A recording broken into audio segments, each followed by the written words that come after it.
How you doing, Adam? All right, how are you guys? Good. Well, thank you very much for joining the first beta operator meetup. So this is the first ever time that we're testing this out, and thanks for sticking with us through our little technical difficulties there. I I apologize for thought it that. was I thought it was only 1 o'clock because I'm in Central Time and I didn't realize it was 2 o'clock Eastern Time. So until I got Matt's text message, we were planning on being here an hour late. Very cool. Well, I'm glad you Well, made it. we'll take that into consideration next time. We'll emphasize EST on everything. Yeah.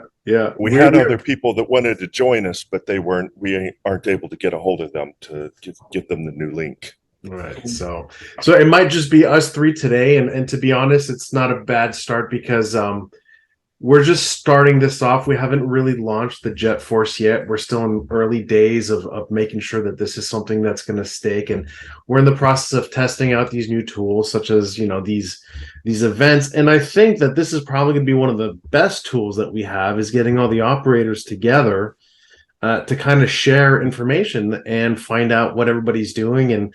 And to be honest, this comes a lot from my experience when I was selling the machines. I was going around the world, and every time I'd go somewhere new, I'd be like, wow, that's really cool. I had never thought of doing it that way.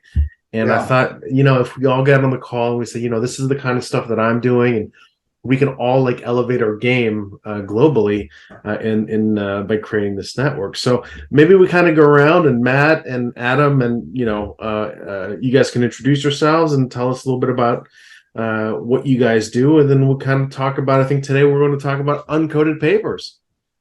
Excellent. Yeah. All right. So Matt, why don't you introduce yourself for everybody who doesn't know you, who's going to be watching this? Okay. Well, Adam, you know me. I don't know your coworker there with you. My operator, Zach. Yes. Zach. What's up, Zach? How are you? Hey, what's up? You guys. So, Adam, you know me. We've been around the block several times with technical issues on our machines. Kind of, we for a while there, we were getting to be just like venting to each other and trying to just overcome the frustration of, oh my God, what's going on here? So I'm over here at Blue Ocean Press and in Fort Lauderdale, Florida. And yes, the weather is perfect.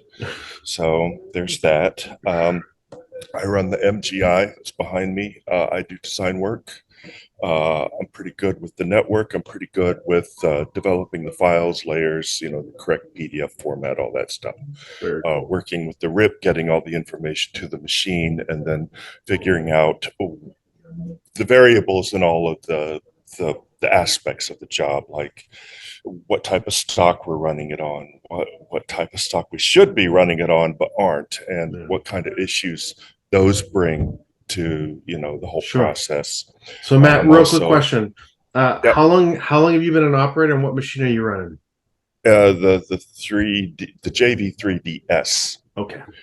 Okay, and 3 years, a little over 3 years. That's a lot of experience. How about you, Adam? Tell us a little bit about yourself. Well, I've been in the varnish game since 2013. I originally started with a Scodix, which it was a varnish only machine. And I ran that for several years and kind of started building clients with just varnish, really. And so that kind of took off, and I partnered up with a much bigger printing company that used HP Indigos and stuff that worked really well with the Scodix, technology. And they grew as well as I grew, and we kept growing and got new buildings, and I kind of outgrew the Scodix, and I almost bought a second Scodix, and then the Blue Stem, which is the company I'm in now, they bought a KM1. And they were actually installing the KM1. And I told the Konica guy, I was like, hey, I'm about to buy this Scodix. And he was like, I don't know if I do that. I was like, all right, I'm listening. So about 20 days later, I had my JETvarnish 3DL. Very So, cool. So you're running a 3DL. That's the B2 machine, and you have a lot of experience running both different types of technologies. Very cool. Well, Adam, thank you very much for joining us today. mhm. And I think today one of the big things that we feel is kind of like the holy grail in this game is being able to do uncoated papers. Why don't we start with you, Adam? Do you do any uncoated papers? Have you figured out any like workarounds to be able to do these types of applications? Is it something your customers are even asking for? Tell us a little bit about what you're seeing out there. Yeah, I haven't played with it as much as I wanted to. I do have one client that wants it badly. But we have tested it and just done a normal try to lay down varnish, then run it for a second pass, try to get some special substrates that we know are good to help that varnish stand up, but not really any, I wouldn't say any like real success, Yeah. but really dove into it real deep. Yeah, yeah. How about you, Matt? Tell us a little bit about Uncode. Is it something that your customers want? Is it something that you do often? Have you figured out any workarounds? So the weirdest thing is that it's the complete opposite of what Adam just talked about. The majority of what I'm running on this machine is uncoated. In Really? fact, all of our bread and butter stuff, like I just ran we run these business cards. They come in off of, Page DNA. People fill them out online. They proof them online. It's all web to print. They push a button that comes out of the iridesce. They bring them over to my machine. I load a mask and just lay the varnish on top, and I'm done. I mean, all I have to do is just make sure that they got the position correct on the paper, which they didn't, by the way. This just happened to be as an aside. He walks off. That they centered the sheet instead of pushing it to the top, so it had no idea what to register with. Yeah, but Just Mike, how is that not diving in? I mean, for me, the problem with uncoated, it's like putting water on a sponge. Everything gets sucked right in. How is that So, not diving into that paper there? Tell me so what you you did. notice it's only where there is toner.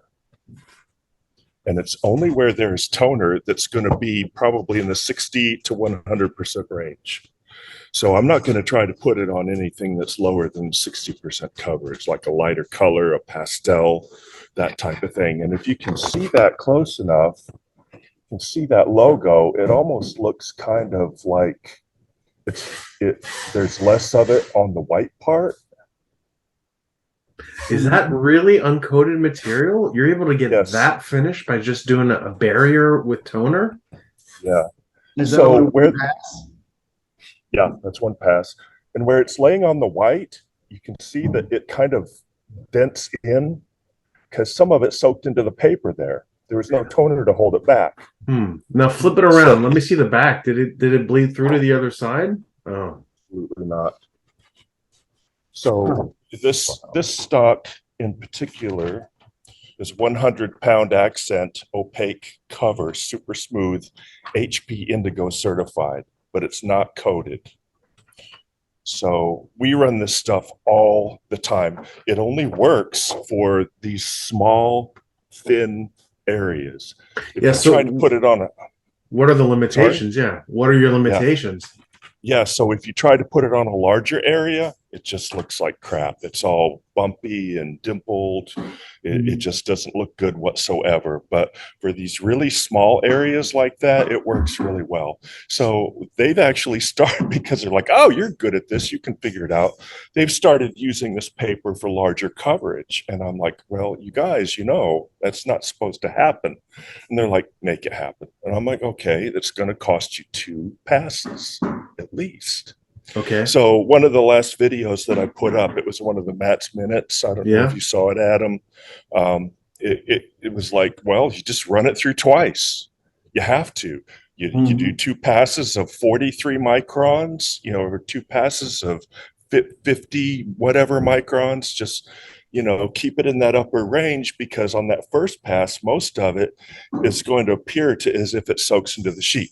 And the strange thing too is that when you run that first pass, you have to reduce your lamp intensity. It's like, Really? yeah, You you want that reduce the reduce. It's the weirdest thing because Huh. it somehow works with the grain of the paper that it creates a smoother bed and a more sticky, it's a little more sticky, so that when you just turn right around and run that second pass, kaboom, it's just smooth as glass. and then you boost the curing on the second pass. Or Yeah, do I you run keep full curing. No, I run full curing on the second pass. How low do you go on your first pass? I run them at the same micron level. so I mean, You mean on the 43? lamp? Yeah, the lamp. I go about half, Now about remember, 50%. you don't have an IR dryer. He does. So Adam, I Yeah, don't I know don't if have IR. And Adam, you have a different type of UV as well. Hmm. So yeah. you've got the hotter lamps. I've got the cold lamps. Yeah. So He's got you're the gonna pin have, cure. Yeah, he can do the yeah. pin cure lamp. So I don't know how much those can help with that. So that's maybe interesting to kind of to figure out. Let me ask you a question. Have you ever tried instead of toner, like clear toner? Would that work as well, or you don't know? Clear toner will work, and I know that they do that up at, you know, uh, I think Preen Panther does a lot of that. Christine does yeah, that. Christine does that. I think she's actually one of the first people that started doing it. Yeah. And when you say Yeah, clear toner, what do you mean? clear So toner. so there's some digital presses out there that have a fifth color option or sixth color option, and it's Mhm. clear. So it's like a transparent, it's to give you kind of like a spot UV look. Even though it has nothing to do in terms of your glossiness that you're going to get off of your machine, it's kind of like a simulated spot UV. Mhm. And some people are kind of using that to spot prime, if you will, the uncoated sheets. So they're actually just printing the same file that your varnish is going to come down with, but they're going to do it with the toner so that the rest of the sheet. Because I think what the real trick is how can you selectively prime without ruining the feel of the entire sheet, right? People pay that premium to get that uncoated look and Mhm. uncoated touch and feel. I think one of the Mhm. key things is if I could just prime where I'm going to have my embellishments and leave the rest open so I can still kind of get that touch and feel of the paper that I paid for, I think Mhm. that's a big win. So maybe that's one of the things that I was hoping that as this goes on and we get more and more operators out here on this call, I think people can kind of give us the heads up on what they're doing. But Matt, when you say uncoated, does this work like on all uncoateds, or is this Yeah, specific yeah. uncoateds? Or And talk to me about. I'll expand on that in a second, but first I just want to interject a thought. Adam, you're usually printing off of a KM1, right? You're Uh, you're you're really, embellishing off of a KM1. the indigo, a lot of the one client is mainly indigo Okay. because it's So just that's a smaller format. yeah, it's a liquid toner. But they have clear. Yeah, it's still toner.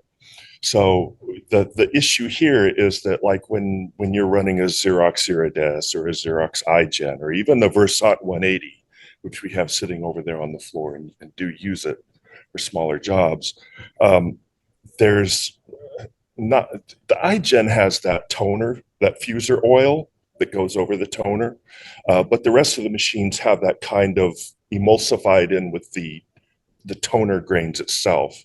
Mhm. So it's still this kind of, you end up with this. When I run my hands over this, it feels waxy because of the oils that are in it. There's polymers in it that are fused to that page, and that creates your barrier. When you're talking about the KM1, you're talking about an inkjet that's still sprayed on the page.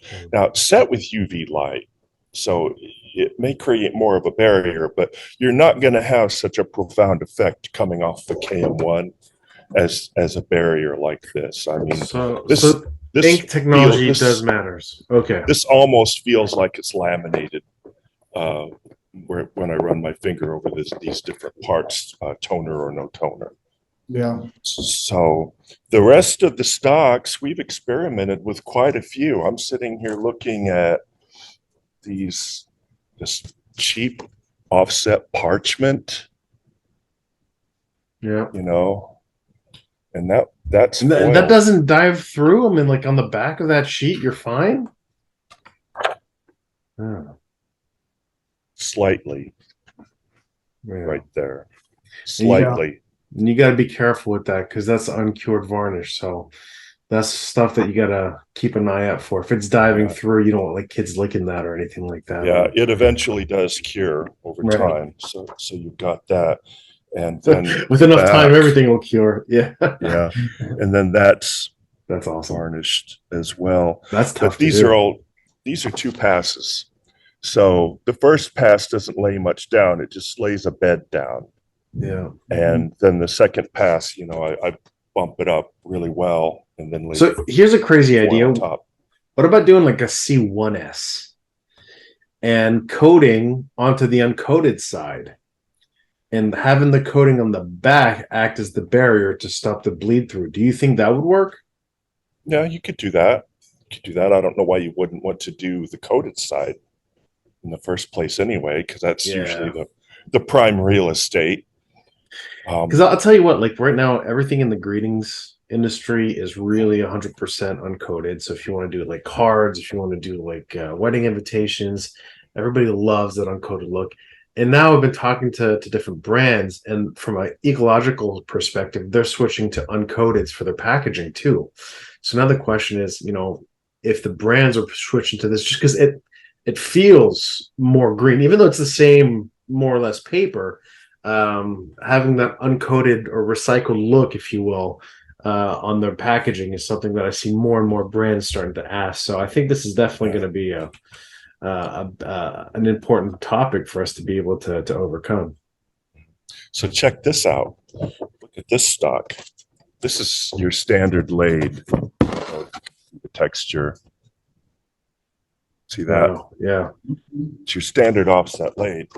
So wherever there was an image, I laid varnish on it. So it took the texture. Yeah. So that you could actually get that texture. So the varnish. Well, that's an effect. I mean, that's a cool effect. People could want that. Yeah. Oh yeah. And where there's less of a coverage, you notice that there's a little less of a shine. But now I took that sheet and I just turned on the foil unit. Oh yeah. See, that's the sample that my boss wanted to see. He says, put foil on this. And I'm like, you can't. And then we got to thinking, if we print the solid black toner first, then the varnish, then the foil all in one step, then this is what you get. And it's very interesting. That is cool. That does look cool. I wonder what would happen if you had to put down a texture instead of just putting down a texture for the foil to stick to. Would that have gone? I think it would have broken up. I think you're pushing the limit there, Kevin. So that might turn into a little nightmare right there. Right. Interesting. And then we've also done like tons of these invitations. Right. This whole suite of invitations on this. Oh yeah, I see the texture on the back there. Can you? I can't really see it on my screen. Yep.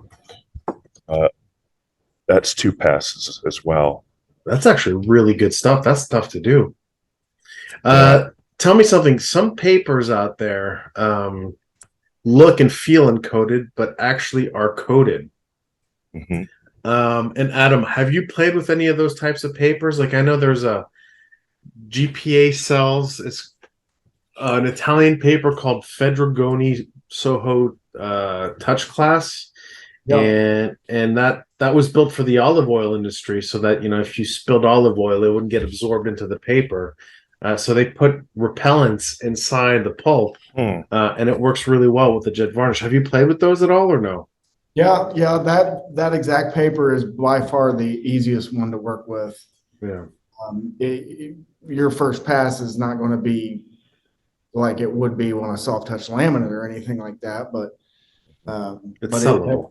It's sellable, and it's if you know what you're doing, you can get it to look really good. Problem is, this is an expensive paper. It is very expensive. Yeah. Yeah. That's it. If we can like crack this nut to be a cheap, inexpensive way to be able to do these applications, I think that's something that We use a lot of, I would love to make like a felt cover or a cotton paper or even like a linen or something like that, because we use quite a bit of that for invitation companies. They do make a coated linen. It feels a little different. It's not, it doesn't have the same look, but Yeah. technically it's a linen and it's expensive as well. We tried to sell that concept to some of our customers for business cards, and they just didn't want to pay the upcharge on that stock of paper. And they really just liked, for some reason, they preferred this plain white over the it's kind of a like a, it makes the coating that they put on the linen makes it look dull. I just have no other way to describe it. It doesn't have that kind of luminous effect to it that most linens have. Interesting. All right, very good. Well, Have you heard of I had an idea one. I haven't tried it yet because our flood UV coater was down, but maybe flood UVing a uncoated sheet, 200 of them, and then running it through the jet varnish. That's a touchy that I wouldn't even. Well, okay. Here's where we start on this one. UV. What if you're just talking about laying down varnish? Then you can have a discussion. If you're talking about putting foil on that sheet, now you've got a problem, because the base layer on all of the foils that are designed for these digital embellishment units sticks to UV ink. That's why when you're coming off of a KM1, that's why when you're coming off of certain UV printers, like we have the big upstairs here, we have the Canon, the Ose Colorado, which is a gel UV ink. We have the CET, which is a liquid UV ink that's sprayed on hot and then cured with UV lamps. And when you print on those machines and send that through this machine, the foil sticks to everything. so that is true, but there are some UV coatings, especially in the flood game. So flood UV coatings, not flood UV inks that are ink jetted. Ink jettable versus analox rolls is a totally different chemistry. And I know we used to do flood coating and then putting varnish and foil. And the varnish definition, because of the reticulation, would be so good on top of a flood UV coat that's where we got almost better results than when we go onto toner. You know how toner gives you that really crisp edge? Well, it's the same thing with the flood UV coat. Now, that being said, I do believe you have to find the right primer that will be compatible. I think that's what it comes down to. And if I'm not mistaken, MGI manufactures a primer for their roll-to-roll machine called, I think they call it the Jet Seal. So you might want to contact MGI to see if you can do it. Do you have a flood UV coater in-house? Yeah. Maybe you do a test. It's called the Jet Seal, and that's because they do a lot of wine labels with this machine, and like 99% of the wine industry is uncoated materials. So they're flood coating it with this Jet Seal material through a flexo station, and then they're varnishing and foiling onto it directly, and they're having pretty good results. The only thing I would say is it does denature slightly the paper stock itself. So it's not going to look and feel the same as when you bought it. And if your customer's okay with that, then that's the way to do it. And you can keep those in stock, just flood a bunch, just keep them in stock. And when you want to run them, they're there to run. That's your specialty, that's your specialty stash for the uncoateds. But I think technically it's possible, Adam. Yeah. It just, I'll test several of them. yeah. Yeah. I'll report back once I kind of get some tests under my belt here. Sure. What kind of flood UV coater do you have? It's like a tech lighting or something Okay. like that. Okay. Yeah, Okay. yeah, that would be great to varnish on. Yeah. But then again, you may run into problems when you do foil on top of that varnish because Have you done any?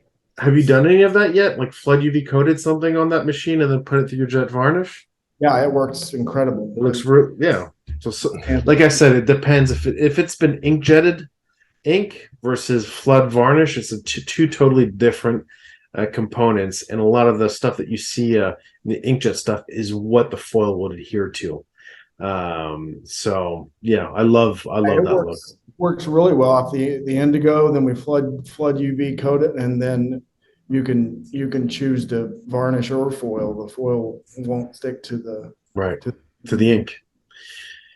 And that's good because it's cheaper than lamination, it's faster than lamination, and more brands now are kind of, I don't know if you guys are seeing here, I just got back from Europe last week, everybody's like lamination is dead. So the big thing now is from an environmental standpoint, everybody's like, oh, we got to get away from lamination. Yeah, so if they can't recycle it, they don't want it. Right. Are you guys seeing that at all here? No. I'm Well, not. It's too bad because I think it looks the best on soft touch lamb. I think there's nothing better. All day, every day is what we got. Yeah. 5 mil, 1.2 mil, and we use it today. Yeah, I think there's no question that the best possible look will be off of a laminated sheet, a matte laminated or a soft touch laminated sheet. yeah, But it kind of alarmed me when I heard all these people talking the way they were talking about lamination, and yeah. Yeah, I mean, Yeah, there's no question, man. That's a mirror you just printed. yeah. It just lays on there so nice. There's never a bubble. There's never a streak. Yeah, It's but be just careful smooth as glass. when you go too low in your varnish on those soft touch. Sometimes you can get into trouble. So you just have to know what your limitation is depending on what machine you have. And then sometimes you get what's called the halo effect. Do you guys kind of fight that sometimes? I don't so much. So you put the varnish on, and then it gets zapped with the pin cure and the UV lamps, and the varnish retracts just a little bit. So it kind of builds in a little bit because of the temperature, and then it kind of leaves like a snail trail around the edges of where the varnish was 2 seconds ago. And so, yeah, I don't know if you guys run into that. If you go, some laminates. No, I haven't ever seen that. no, I haven't seen it yet. Good. That's good. That means you guys are probably using the good stuff then. No, Yeah. really, honestly, when it comes to laminate, it's just like foil. To be honest, you get what you pay for. It's like you pay for the quality, right? Yeah, well, there's also limitations in what kind of laminates you can use because if you're coming off of a machine like we just had the iGen, which we just got rid of, but when we had to send that for lamination, there was only one laminate that they could use. No other choice whatsoever. And it was hard to get, and they could only get it in a specific width. So if you couldn't fit those parameters, you just had to do something else. Are you saying the laminate that could stick to the iGen ink? Could stick to the iGen because it uses the fuser oil. Wax. Yeah, the wax. Yeah. Yeah, for sure. It's tough to stick to. Yeah. We had a lot of trouble finding a UV coating that would work well with the KM1 ink too. So we bought 5 different brands and finally figured out one that works and looks the best too. So that's good. So I have a question. Do you ever print on the KM1 and then flood UV coat and then put on the jet varnish? I have not done that yet, but I don't see why not. Okay. That'd be interesting. Usually you can get you rely on the Corona unit, right? To handle that. A lot of it, yeah. Here's the problem though. Ready, Matt, and this is maybe Adam knows what I'm talking about. If it's printed on KM1, you need that Corona unit because of the dye level of that KM1 ink, right? And the problem though, if you want to do multiple passes, let's say you want to do a 3-pass job or even a 2-pass job where your first pass is going to be obviously foil, right? Because you can't put foil after the varnish. So first pass is always foil. If you try to activate your Corona unit after foil is on the sheet, you can have some arcing issues. And so sometimes that second pass, you're gonna have to run it. If your dyne level is still come back down since your first pass from the Corona unit, either you have to go really, really fast or find a way to, like what Adam could do, is flood coat. And then if that flood coat on the KM1 holds the KM1 ink and the top is a good dyne level, then you can do as many passes as you want. Whatever, yeah. You're not worried about putting that Corona on with the foil and the sheet. Yeah, and there are other presses that require that Yeah. flood coat before they go on any other machine, you know, because the ink is unstable, like the Landa or whatever. Yeah. Interesting. Interesting stuff, man. Very cool. Zach, how about you? Any questions on your end? I always just go to Adam. I've only been running, so I basically I already figured everything out for him. yeah. It's like he's in there eating cake now. Any problem I run into is Adam. Right on. I let him struggle for about 10 minutes. That's cool. He's got to figure it out eventually. Yeah, it has been fun. Oh, that's good. Yeah.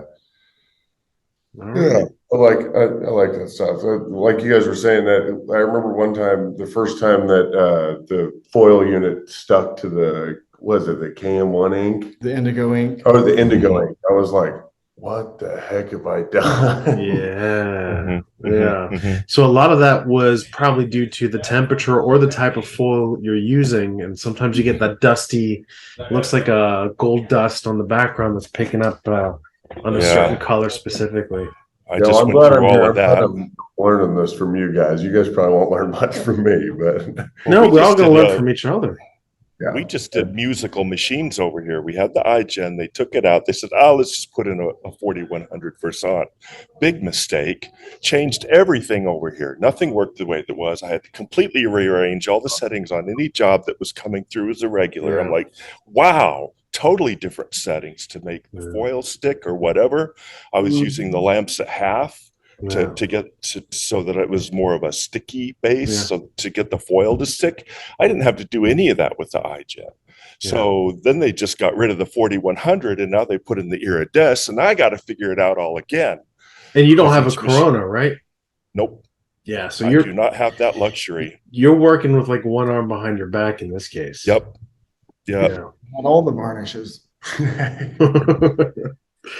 Yeah. Good stuff. All right.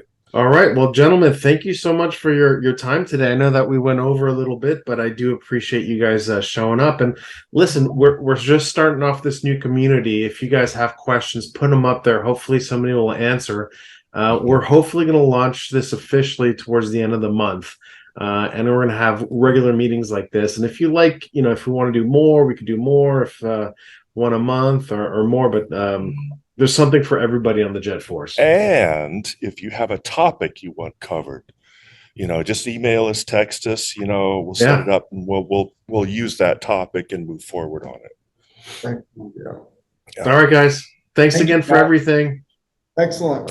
Adam, Zach, great to see you. See you guys next time. Bye. Bye.